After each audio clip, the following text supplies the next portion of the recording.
de estar constantemente, eu só cuido desse processo e ele é o A, B, C, D e acabou. Não, vamos olhar então, por que tem o A, B, C e D? Eu posso tirar o C, eu posso botar o D. Então, traz um dinamismo, até porque em alguns casos você pode trabalhar com uma equipe multiprofissional e elas trocam a função dentro de cada momento da atividade. Então, você pode aprender com seu colega algo que ele não conhece, e você pode ensinar para ele um outro conceito da mesma atividade. E com isso vocês vão ampliando. Então, aquela questão de aprender com os erros cometidos é algo que faz parte dessa cultura, é natural. O tempo todo você está voltando nisso. Então, a flexibilidade é importante para você poder melhorar. Tá? Ela foca na entrega de valor, então não é foco mais em processo, não é foco em burocracias, nada desse tipo. Então, é valor. O que eu estou entregando? Então, eu volto lá, entendo o que eu fiz, vou no meu cliente, pode ser um cliente interno ou externo. O que eu estou te entregando é o que você precisa? Não, de repente eu estou entregando lá várias coisas junto com o produto final que para ele não tem nenhum interesse. Eu estou gastando tempo e ele também. Então, eu vou entender qual é a entrega de valor dele. Isso também vai nos ajudar bastante. Tá? Valoriza a criatividade e o processo criativo em si. Então, como você tem o tempo para se planejar melhor, para parar sobre as questões, sobre as atividades, entender o que você está fazendo, pensando sempre na entrega de valor, você abre um espaço de tempo onde você vai trabalhar o criativo. As pessoas vão poder elaborar melhor o que estão fazendo, tanto se apropriar mais daquilo que está sendo feito, quanto também trazer novas ideias que vai ajudar também na melhoria dos processos. Uma outra questão muito falada na cultura ágil é o errar é rápido, reconhecer e aprender. O que está integrado aqui também com a flexibilidade e outras questões que a gente vai ver. Eu errei, ok, é natural, a gente erra, a gente falha, todo ser humano está propenso a isso, ainda mais no ambiente de trabalho, que o tempo todo a gente está aprendendo algo novo. E como se trata de algo flexível, algo dinâmico, porque a gente quer renovar e quer melhorar, então vai ser normal ter um erro, mas o importante é, ok, eu errei, reconheço, aprendi e como é que eu vou fazer melhor? Para onde eu vou daqui em diante? E a vida segue. Sem ficar remoendo aquela questão, puxa, eu errei, será que eu não fui bem no que eu tinha que fazer? Não, então, faz parte do processo errar. E a cultura ágil estimula esse erro rápido, não reter o erro e tentar segurar isso como se fosse algo que fosse trazer algum prejuízo para a pessoa, algo vergonhoso. Ok, errou, aprendeu, mostrou e vamos em frente. Tá? E ele confronta também, nesse modelo, aquela ideia de fazer várias coisas ao mesmo tempo. Existem várias pesquisas já que mostram que fazer algo ao mesmo tempo, eu posso até depois de um outro momento, se quiser, a gente faz um exemplo prático sobre isso. Você perde 40% do tempo que você poderia estar utilizando no seu dia se você estivesse fazendo uma atividade por vez. Por isso a existência do Kanban, por isso foi criado o Kanban. O Kanban faz com que as pessoas peguem uma atividade, executem, aí depois elas colocam em pausa por algum motivo e pegam outra para fazer, ou então elas voltam e começam outras. Mas o objetivo não é fazer 500 coisas ao mesmo tempo, porque isso realmente parece que a gente está ganhando tempo porque está fazendo vários, mas não. O cérebro demora um tempo para parar de pensar numa coisa, chavear para outra situação e pensar naquilo. Então, é muito mais produtivo e criativo você trabalhar o tempo todo, mesmo que às vezes você pare 10 minutos porque a outra pessoa está terminando uma atividade, o seu cérebro está trabalhando naquilo, você está elaborando aquela questão ainda. Então, é muito mais profundo e mais qualitativo. Aqui eu botei embaixo a fonte. Aí, agora falando sobre um pouco da parte mais emocional, que é o meu principal foco, quando a gente está falando de trabalhar dentro de uma empresa, a gente nunca deixou de ser humano. Somos pessoas sempre que estão trabalhando. E todas as pessoas estão envolvidas aí numa grande rede de emoções e sentimentos. Então, não é porque eu entrei no ambiente de trabalho que eu não vou sentir nenhum tipo de medo, de raiva, de felicidade, de motivação ou desmotivação. Isso tudo vai acontecer. As pessoas que nós somos em casa são as mesmas pessoas que nós somos no trabalho. Então, essa rede de emoções não deixa de existir. O que são emoções? Né? É aquilo que o seu corpo reage naturalmente em determinada situação. E o sentimento é aquilo que a gente aprendeu a identificar daquela emoção, daquela reação natural do seu corpo. Muitas vezes a gente não sabe nomear um sentimento como ansiedade, como raiva. Assim, culturalmente, a gente aprendeu que certas coisas como essas são proibidas na nossa cultura. Mas se a gente não nomeia, e tudo que a gente não nomeia, não conhece, a gente não aprende a lidar. Se você não sabe lidar, como é que você vai melhorar? Então, emocionalmente, eu acho que é extremamente importante que as pessoas se conheçam. Assim, cada um conheça a si mesmo para entender o que ela está vivendo dentro da empresa, o que ela está vivendo dentro do momento pessoal e o quanto isso pode estar influenciando o seu dia a dia. Então, o autoconhecimento e o respeito entre os colegas e a compreensão e o trabalhar junto, fazendo uma coisa por vez, também respeita diversos aspectos do lado emocional, que vai trazer também uma melhor produtividade.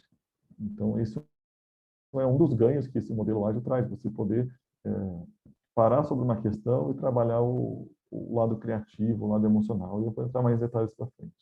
Tá?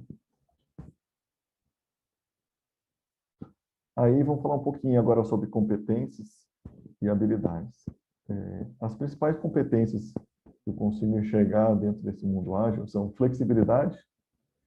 Nós temos que ser flexíveis para estar dispostos a mudar e se renovar, mudar o processo e a si mesmos. Concentração, estar disponível para aquela atividade na qual a gente definiu que vai ser sequencial. Então, não adianta você fazer uma coisa por vez, mas estar pensando na outra atividade, a anterior, a próxima, ou de um problema que está correndo em casa. Tem que estar presente, tem que estar ali entregue naquele momento. Comunicação é uma competência extremamente importante sempre, qualquer organização. Uma comunicação clara, uma comunicação simplificada, uma comunicação que busque expressar o sentido de resolver um conflito ou de melhorar uma situação, e não de ficar encontrando onde está o problema, mas onde está a solução. Uma comunicação que seja simplificada. Organização, o próprio modelo, por ser organizado em Kanban, ajuda com que você tenha uma maior organização, então você fazendo uma atividade por vez, você recebendo, você sabe aonde começa e termina o seu processo, e isso tudo tem que ser documentado, e você faz uma revisão periódica, semanal, quinzenal, mensal, e aí cada empresa implementa da maneira como achar mais conveniente essa organização, esse ciclo. E todo mundo sabe quando está começando, quando está na metade, quando está no fim. E tem as cerimônias que são de início, de planejamento, tem as cerimônias que são de retrospectiva e algum problema que apareceu, então você documenta isso, entende isso é sempre com todo mundo, todo o time junto. E depois você tem a apresentação do resultado. Então, é algo que você consegue, todo mundo consegue visualizar onde estamos. Tá? Pode ser isso amplo para a empresa toda, pode ser isso para cada uma das áreas ou para sub-áreas, depende de como a empresa está organizada e entende que isso vai agregar valor. Mas também, mais uma vez, como é flexível, não significa que uma vez implementado, não possa ser revisto de uma maneira ampla e modificado, criado novos grupos diferentes que possam funcionar melhor. E o próprio time, por estar envolvido, vai poder dar esse tipo de sugestão. Tá? O dinamismo, que tem muito a ver com a flexibilidade, então quando muda tem que ser dinâmica, tem que estar disponível para fazer essas mudanças. Planejamento, como todo projeto, tem que ser muito bem planejado, como eu falei lá no começo, se você tem um bom planejamento, você tem uma boa execução e uma boa entrega. E orientação ao resultado. Pessoas que não se dispõem a estar orientadas para entregar o resultado, para entender qual é o valor do que ela está entregando e trabalhar em cima daquele valor, é bom que começar a entender melhor como isso funciona, para que ela entenda que o trabalho dela ele é muito mais do que uma execução. Ele está ali para levar algo a alguém ou alguma outra empresa, que no final sempre chega a alguma pessoa da população. Vocês vendem equipamentos, né? Mas isso vai ser para atender uma determinada população. Então, sempre volta para o ser humano. Voltando para o ser humano, é importante que a gente entenda o que está fazendo para entregar com muito mais qualidade, mais cuidado, mais carinho, muitas vezes. E aí existem algumas coisas que eu coloquei como desenvolvimento emocional, que não são mais, eu tiraria de competências e habilidades, tecnicamente falando, mas que estão diretamente ligadas com esse modelo ágil, que se a gente não trabalhar em cada um, é difícil você ser flexível, concentrado, organizado, dinâmico, orientado ao trabalho, ter uma boa relação interpessoal se você não desenvolve, não faz uma musculação no seu lado emocional para trabalhar essas competências, tá? Essas habilidades. Então, o relacionamento interpessoal é extremamente importante, porque existe uma comunicação constante com todo o time, empatia, entender o que está acontecendo com o ser humano que está ali trabalhando com você e com o colega de trabalho, que são a mesma pessoa, mas o que ele está vivendo naquele dia, em todos os anos. Tolerância, e às vezes existem... É difícil, às vezes, a gente ter tolerância, principalmente quando tem uma dificuldade em lidar com frustração, e isso vai surgir no meio dessa convivência diária, dessa relação interpessoal cada vez mais próxima. Uma escutativa, então parar para escutar de uma maneira clara e realmente para entender o que o outro está dizendo. Não só escutar já pensando na resposta. É escutar, absorver, refletir para depois responder. Isso é uma escutativa. E mais uma vez, o tentar, errar e corrigir. E aí, dentro desse desenvolvimento emocional, vou abrir um pouquinho cada um desses 5 itens. Tá? A empatia. Ela busca atender a necessidade do colega através do diálogo. Então, quando você para entender o que ele está falando ou se preocupa em ser empático, além de você respeitar o ser humano, você também está respeitando ele como uma pessoa que domina uma certa área ou que talvez ainda não domine, mas tem ideias diferentes que vão poder complementar. Às vezes tem alguém que não é da sua área, da mesma competência profissional que você, mas ela tem uma visão diferente e que vai agregar valor. Então, por que não escutá-la, não ser empático, não parar para entender um pouquinho o lado do outro? Isso agrega para todo mundo. Tá? A escutativa, que assim como a empatia, é um exercício de estar presente e disponível. Como você vai ter uma escuta empática, uma escutativa, se você não estiver ali com a pessoa realmente entregue?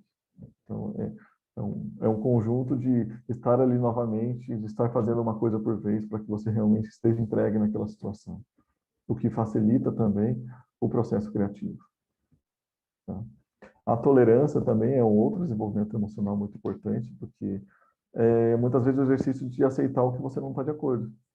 E quando você trabalha em uma equipe, em um time, várias vezes não vai acontecer de você não estar de acordo com algo, mas o grupo entende que aquilo é o melhor. Então, como eu vou aceitar isso? Né? Qual é o meu grau de intolerância ou de tolerância? O quanto eu lido com a minha frustração de não ser do meu jeito e que eu vou tolerar aquilo que está sendo diferente. É uma habilidade emocional que eu diria assim, entre uma das mais importantes. Né? Saber tolerar, saber lidar com a própria frustração, para que eu consiga conviver melhor em grupo e, quando for decidido, mesmo que não seja do mesmo jeito que eu gostaria, mas que eu fale, ok, está decidido, então vou dar o meu melhor para esse time, vou dar o meu melhor para essa situação, para isso que eu preciso entregar, mesmo que eu não concorde. E às vezes lá na frente você acaba descobrindo que não concordava, mas quantas vezes, né? Eu não concordei com uma situação, fiz e realmente foi o melhor jeito. Eu só tinha uma visão diferente. E a questão interpessoal que envolve aí todas essas, né? A empatia, a escutativa e a tolerância. E para eu ter um bom relacionamento interpessoal, você precisa ter uma empatia, entender o que está acontecendo com o seu colega, você precisa tolerar o pensamento diferente dele, você precisa escutá-lo para primeiro saber se você está entendendo o que ele está dizendo, para realmente ver se você está compreendendo o que ele quer te passar ou se você não está tirando nenhuma conclusão precipitada. Então, essa é uma habilidade que também eu diria que está entre a principal, que engloba todas as outras. Tá? E por fim, aqui, mas não menos importante, tentar, errar e corrigir. E está diretamente ligado à tolerância à frustração. Como eu lido com a minha frustração, quando eu tentei, deu errado, e agora eu vou ter que corrigir. Para eu aceitar que eu errei, já é um grande passo. A gente está acostumado a ser cobrado de não pode errar. Não, pode errar. Não tem como fazer certo da primeira vez. Mas esse processo de mudar a forma de pensar em cima de uma emoção que surge, que muitas vezes não é nem percebida. Tem gente que não percebe que está frustrado ou não, que não sabe lidar com essa emoção, que ainda nem se tornou um sentimento. É difícil poder trabalhar nesse modelo de uma maneira mais leve. Não que não possa entrar, mas tem que trabalhar, parar para refletir como eu sou. E aí entra muitas vezes o autoconhecimento. Como eu vou lidar comigo se eu não me conheço? E às vezes eu preciso até de uma ajuda para me conhecer. Então, aceitar a imperfeição e lidar com a frustração de ser imperfeito, que todos nós somos imperfeitos. Aprender a lidar com o novo e com a aceitação do deixar ir. Então, o processo mudou, eu gostava daquela forma de fazer, já foi, já passou. E muitas vezes é difícil de se desapegar, não só profissionalmente, mas na família, em todos os seus anos. É uma característica da pessoa, saber desapegar ou não saber desapegar. Isso aparece no ambiente pessoal, profissional, aparece em tudo. Feedbacks imediatos, então para você saber que errou, você vai ver alguém vai te dizer, isso aqui não está bom. Ok, foi um feedback imediato. Não é um feedback que foi demorado, trabalhado, foi muito pensado, o que eu vou fazer? Não, é uma coisa educada, mas que ocorre no próprio momento em que as coisas estão se dando. Outra questão é criar uma intimidade, não uma repulsa, sobre pontos a serem melhorados. Então, errar, não estar perfeito, ter que melhorar, não é uma coisa que às vezes a gente entende que é algo negativo. Não, é íntimo, é meu. Eu sei que eu não sou perfeito, por isso eu tenho o meu direito de, ok, não está bom, mas eu vou melhorar para fazer melhor. O importante é sempre a direção para onde estamos indo, buscando uma coisa melhor, um desenvolvimento pessoal, um desenvolvimento profissional, um desenvolvimento da empresa. Esse é o caminho. E aí errar e tentar novamente, assim, como somos todos inconcluídos, somos seres humanos que estamos sempre aprendendo, então a gente sempre vai ter algo novo para aprender. Nunca estamos completos. Então, cobrar-se é muito, é uma exigência muito grande cobrar-se de uma perfeição que ela é inexistente para a característica do próprio ser humano. E aí vamos entrar um pouquinho agora sobre os benefícios para a saúde mental diante desse modelo, dessa cultura ágil. Atividades claras, e por isso elas são organizadas, no Kanban, em boards bem organizadinhos, elas reduzem a ansiedade. Quando você está se sentindo meio perdido, não sabendo para onde está indo, e até eu acho que esse bate-papo que vocês têm tido sobre a cultura ágil deve estar ajudando as pessoas todas da empresa a se sentirem um pouco menos ansiosas e inseguras. Para onde eu estou indo? Tem empresas que já foram, outras que ainda vão, outras que nunca vão, mas conhecer isso dando aos poucos, deixar as coisas mais claras do que vai acontecer, reduz a ansiedade. E uma pessoa que no ambiente de trabalho está com uma ansiedade menor, ela vai trabalhar melhor, porque a ansiedade muitas vezes dificulta o nosso raciocínio. Execução regular de atividades reduz ansiedade, estresse e criatividade. Então, além da atividade estar clara, quando eu faço uma coisa por vez, eu consigo ficar menos estressado, porque não tenho a sensação de ter que dar conta de um monte de coisa ao mesmo tempo. Eu sei que eu vou dar conta de uma coisa e fazer aquilo bem feito. Então, isso também é um benefício para a saúde mental de todos os colaboradores. O ambiente colaborativo, ou seja, uma boa relação interpessoal entre todos, um ambiente onde todos se falam constantemente de uma maneira saudável, deixa esse ambiente mais leve, isso reduz o estresse também bastante, evita conflitos. E muitas vezes os conflitos são saudáveis, então podem ter conflitos, mas desde que sejam administrados e resolvidos de uma forma saudável mesmo, um bom diálogo até que se chegue a um consenso ou não, mas que se respeite as diferentes formas de pensar. E o trabalho executado do começo ao fim, ele também traz aquele sentimento de realização. Então, quando você faz várias coisas ao mesmo tempo, às vezes você chega em casa e tipo, e agora, né? Como foi meu dia? Dá uma sensação falsa de que eu não fiz nada, mas você fez muita coisa. Você não passou o dia todo olhando para o céu. Mas às vezes começar em várias coisas, não concluir, e isso se tornar rotineiro, traz uma sensação de não estou fazendo nada, o que não é verdade. Então, começar e terminar atividades durante o dia, concluir, falar, concluir, ó, põe o vizinho lá, está tudo feito. Isso traz um sentimento de realização que é muito saudável e ajuda, claro, principalmente a saúde mental. E, por fim, o trabalho criativo, quando você está debruçado em uma atividade com um grupo de pessoas que estão ali colaborando, o cérebro, quando você faz criações novas, ele cria novas conexões neurais, isso desenvolve o seu trabalho, desenvolve a sua forma de pensar, desenvolve as suas relações interpessoais dentro e fora da empresa. O trabalho criativo, a ciência mostra que ele reduz o estresse mental. Você parar um pouco para desenvolver algo diferente, pensar e criar. E isso alivia, claro, a pessoa que está bem no ambiente de trabalho e vai melhorar também na vida pessoal dela.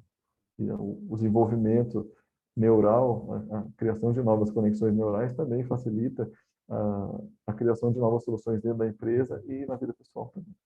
Então, tem todos esses benefícios em comum. Era isso que eu queria passar para vocês. Espero que tenha agregado essa visão diferenciada como psicólogo, de alguém que tem essa vivência em multinacional. E agora eu abro para perguntas. Por favor, fiquem à vontade. Oi, Daniel. Bom dia, Daniel. Bom dia. Tudo bem? Eu sou o Benedito, eu sou representante da Enterprise aqui em São Paulo. Muito obrigado Prazer, pelas suas explanações aí, foi muito legal. Só que me deixou duas coisas que veio na dúvida. O que me ensina? O que é errar rápido? O que é um errar rápido? Eu não errar rápido. O que você quer dizer errar rápido? Qual a diferença? Errar não é errar? O que quer dizer errar rápido? O errar rápido é no sentido, eu errei, mas eu não vou ficar com vergonha de ter errado e ficar segurando aquela informação e esconder que eu errei. Eu errei, está errado. Então, errar rápido é nesse sentido.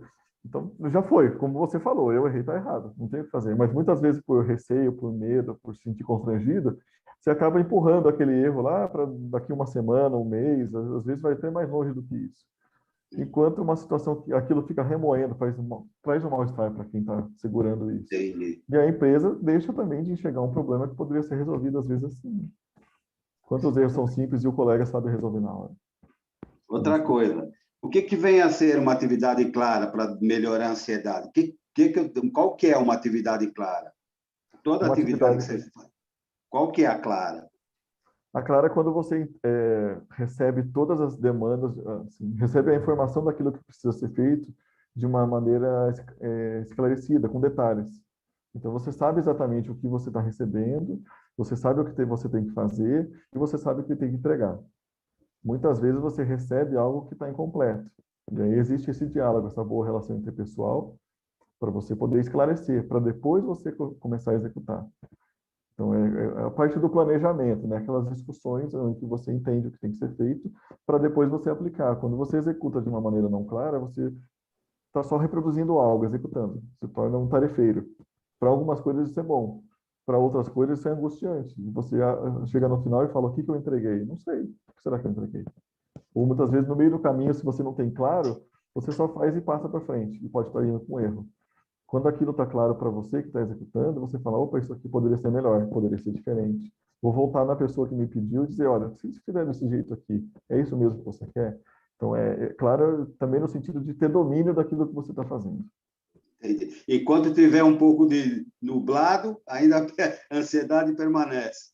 Tem que vir, quanto mais nublado, sim, quanto mais tiver nublado nublado, a ansiedade continua. a ansiedade continua. Muito Quanto mais obrigado, nublado, Daniel. Muito obrigado. Parabéns aí. Valeu. Obrigado. À disposição. Daniel, tudo bom? Eu sou Vitória. Eu estou aqui em Miami, na Enterprise de Miami, e é bem interessante essa parte. Eu acho que o Benê, muitos de nós, né, tem essa questão da ansiedade, do querer fazer mais do que, na verdade, do que a gente pode, né, até. Sim. E eu acho que mulheres também têm essa característica de querer fazer mais ou fazer tudo ao mesmo tempo, né? O homem é mais... Eu até, às vezes, eu falo para o meu marido, nossa, que eficiência, pedi para ele ir no mercado, ele foi assim, voltou com tudo rapidinho, e eu vou e fico olhando para as prateleiras, mas será que eu não estou precisando de algo mais que não está na lista? Então, é bem interessante esse foco, ter esse foco de começar e acabar aquela atividade. Sim. E quando começar uma, estar presente nessa uma, sem deixar a interrupção vir, né? Muitas vezes eu falo porque eu tenho muito disso, entendeu? Eu estou fazendo mais objetivo, uma coisa, né? E venho aqui, estou conversando com alguém, ontem veio o Bruno aqui falar comigo sobre um assunto, quando eu abri, pipocou o e-mail na minha frente, que eu quis falar com ele sobre o e-mail que pipocou, mas ele veio aqui para falar comigo sobre outro assunto. Então, às vezes as coisas se embolam, então a gente tem que ter o foco para começar e acabar, e isso gera essa satisfação, como tu falasse, do dever cumprido. Tu não vai poder fazer 20 ao mesmo tempo, nem vai fazer 20 naquele dia, porque é humanamente impossível. Então, vamos fazer bem 4, 5, não sei. É o suficiente, é muito melhor, porque tu vai chegar em casa mais descansado, menos ansioso. Eu até comentei com a Kátia que eu peguei um livro, eu até vi agora, enquanto vocês estavam falando, eu vi que tem em português no Amazon, sobre, na verdade, o nome do livro é A Arte de Fazer Acontecer, do David Allen. E ele fala uma coisa que em inglês, os open loops. Se você tem um monte de coisa em aberto na sua mente, isso gera ansiedade. Porque, e isso acontece comigo quando eu vou dormir e vem tudo aquilo. Meu Deus do céu, eu não acabei isso, eu tenho aquilo, e aquele outro, e aquele outro, e aquele outro, um monte de coisa inacabada. E aí ele até deu um exemplo que às vezes tu vai no restaurante e a garçonete, sei lá, tu já pagou a conta, mas aí tu ficou conversando, e aí tu quer mais alguma coisa, a garçonete já não te dá mais atenção. Por quê? Porque o profissional tá ali, ele tá focado, eu tenho essa mesa para atender. Ela quer isso, ela quer essa bebida, essa comida, essa não sei o que, não sei o que. A hora que acabou de comer, o garçom fechou. E ele moveu o foco dele para outras mesas. Então, não é que ele está sendo mal educado, é que ele tem que ser, né? Ele tem que ter essa mente. E vamos combinar, o garçom bom, ele sabe fazer isso muito bem, né? Pega o seu pedido, meu objetivo, ele sabe onde ele começa, onde ele termina. Quando termina, quando você vai no restaurante, você pagou a conta, terminou. Então, você pagou a conta, para ele encerrou. Você está ali para bater outra coisa, não está ali para o que ele está ali para servir, entendeu? E ele você tem que ter objetivo com foco. Ele vai ali com foco, dá o pedido para a cozinha, volta, faz não sei o quê, agora eu vou para o outro. Sim. Então, você saiu do restaurante, ele está com o dever dele feito com aquela mesa, acabou. Então, é bem o que tu falasse, que isso reduz o teu estresse, porque tu fechou esse link, né? Sim. Concluiu. Então, isso te dá uma paz benéfica. Quando você conclui, você tira aquilo da cabeça, né? Então, assim, esse modelo ágil, muitas coisas podem ficar pendentes. Você pode ter no dia 1 hora, 2, o tempo que vocês acharem necessários, de ficar resolvendo, assim, discutindo várias coisas ao mesmo tempo, porque às vezes precisa. Mas aí chega no final do dia, porque não acaba. Chega no final do dia, você está tudo organizado lá, e todo mundo sabe onde você foi, onde parou, você vai lá, documenta, você tem certeza que está documentado. No outro dia, você não precisa levar aquilo para sua cama. Para dormir com aquilo. De manhã você levanta, abre o cartão lá e fala, eu parei aqui, agora eu só e um ponto aí também no livro que fala, é muito importante, a gente tem que tirar as coisas da cabeça. E eu sou old school. Eu, outro dia, levei minha agenda para casa e esqueci ela em casa. Eu falei, gente, não consigo viver sem minha agenda. Às vezes eu quero até ter ela na cama, porque quando eu lembrei, gostaria de ter ela para escrever, né? Sim. Né? Ela, na verdade, deveria ficar no trabalho, né? Ela deveria ficar aí. Exato, porque a gente tem que tirar da cabeça. Não, a nossa cabeça tem que estar vazia. Por isso que é importante meditar, para você limpar, né? E começar renovada. Então, você põe tudo no papel, tira da cabeça. Já deu um alívio, porque tu sabe que na hora que tu precisar, o que eu tenho para fazer mesmo? Ou, né? Olha na agenda. E olha, prioriza, revê. Eu gosto de dizer que o nosso cérebro é feito para processar e organizar as ideias, as coisas.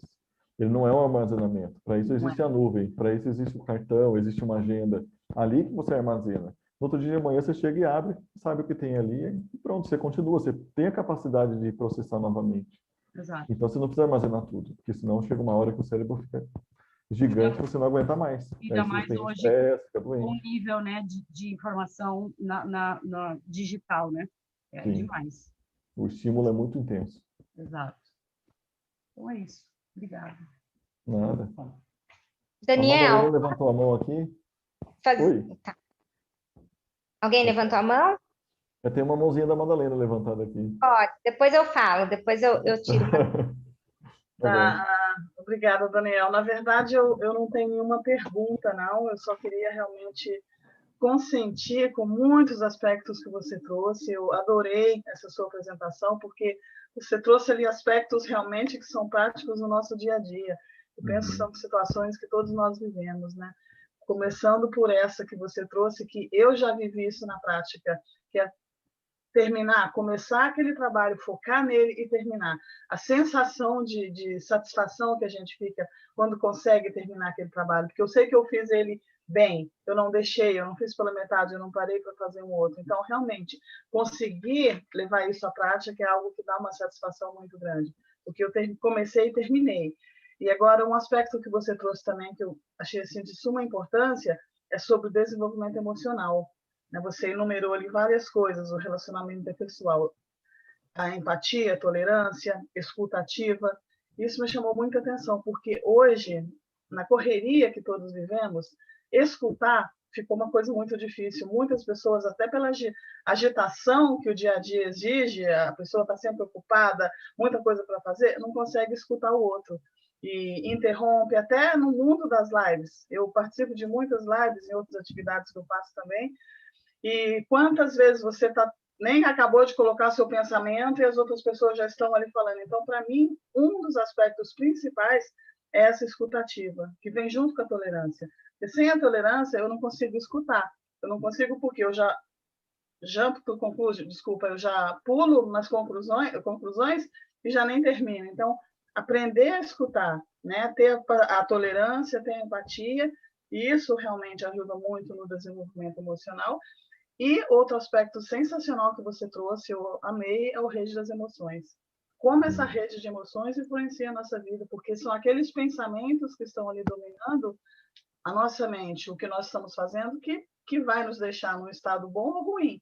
Então, observar, porque se o pensamento está ruim, se aquela não é uma virtude, mas sim um defeito que está dominando, eu vou afetar o meu interno, eu vou afetar o meu colega de trabalho, eu vou afetar também o ambiente em que eu estou vivendo. Então, muito grata por todos esses aspectos e todos realmente muito úteis. Obrigada. Boas reflexões, Madalena. Eu acho que quando a gente vai para o trabalho, não só para trabalhar e para entregar algo e para receber o salário no fim do mês, mas também para viver. A gente passa a maior parte do dia lá dentro do trabalho. Então, por que não ele ser prazeroso? A gente está aqui para ser feliz no mundo, né? E pode ser feliz no trabalho também. Sentir a realização. O trabalho é para trazer também realização. Então, por que não trabalhar de uma maneira que no final do dia você fala, entreguei 3 atividades muito bem feitas, o resto eu ajudei pessoas a resolver. Mas eu me satisfiz com tudo isso. Tanto com o que eu entreguei, quanto com o que eu ajudei. Por que não? Os outros entregaram. Cada um vai encontrar a sua melhor forma de se sentir realizado. Mas é importante que todos, no final do dia, não todos os dias, porque isso é impossível, mas no final do dia saiam bem. Quando eu estou gostando do que eu estou fazendo, ou do trabalho que eu tenho. Kátia, você queria falar alguma coisa? Oi, Daniel, eu queria tirar uma dúvida prática aí com você. O método Kanban, ele é um método visual, certo? Certo.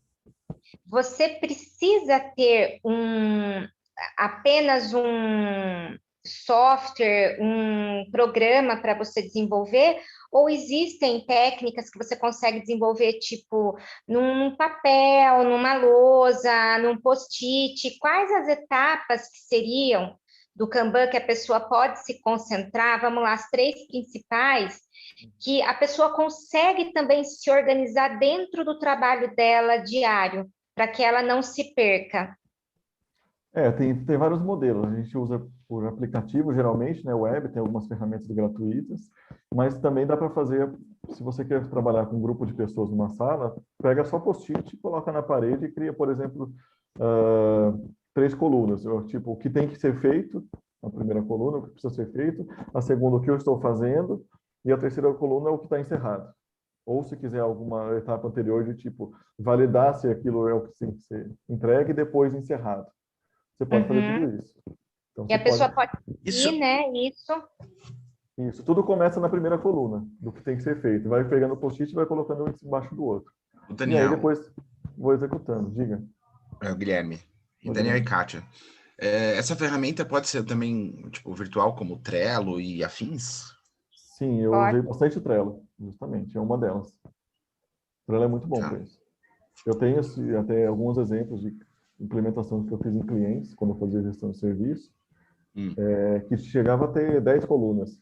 Colunas que eram da validação do cliente, de validação de um terceiro, para depois voltar para a fila do cliente e o cliente mesmo fazer o encerramento. Então, você pode estabelecer várias formas de trabalhar. Porque a gente tá em home office, então, tipo, fazer algo individual, ok, com os post-its, enfim, mas quando é um trabalho em equipe, é complicado mesmo a gente usar alguma coisa que mostre com quem tá a bola da vez, ou enfim, faça uma espécie de um Kanban, mas de forma... Acho que seria o Trello, né? O Trello ou algo afim, aí eu não sei quais são os concorrentes do Trello, deve ter um monte.